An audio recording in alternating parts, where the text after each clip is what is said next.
This demo covers cohort modeling, which is a very important concept for technology and media customers. We see these models pop up a lot of times in B2C companies. So whether that's gaming companies where customers have in-game transactions over time, or potentially grocery delivery subscriptions or ride sharing where there's activity and transactions that customers undertake. And we also see it even in the B2B side where enterprise software companies have contracts that are consumption-based or potentially have ramping or escalations in them, or where customers have complicated revenue recognition patterns that they're trying to model.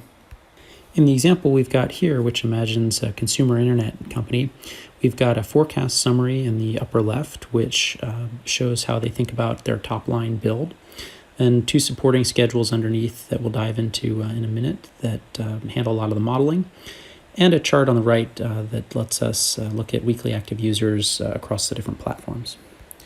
So if we dive into the forecast summary here, we can see a list of accounts and metrics along the left-hand side that show how they think about their top-line build. So it starts with a marketing spend, which drives a set of installs. Those installs then convert into registrations. And then the registrations pile up into weekly active users. And it's this last step, the translation between registrations and weekly active users, that we're going to use the cohort modeling, because those are going to pile up on a weekly basis and then degrade over time.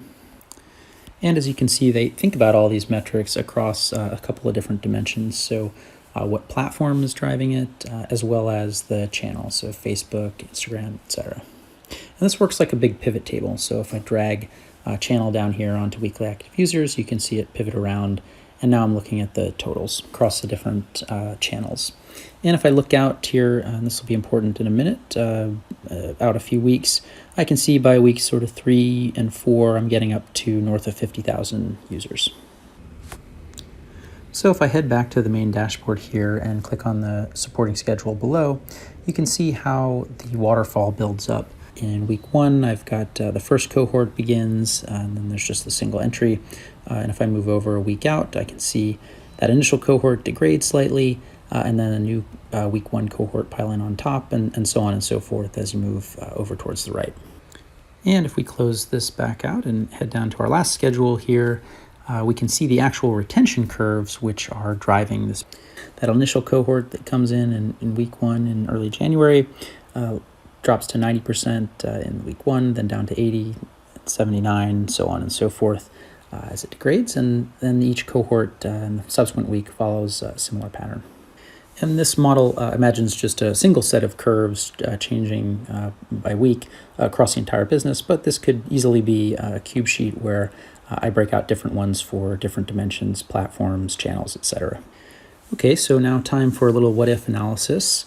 And if I highlight a set of initial weeks here, I can make a simple adjustment. In this case, maybe we want to take them down 20%. And if I save this change and then head back to my dashboard, I'll see all of that impact reflected, whereas I was originally around 50,000 users in week 4, I'm down to 41. So I hope that was helpful for understanding how cohort modeling can be accomplished in Workday Adaptive Planning.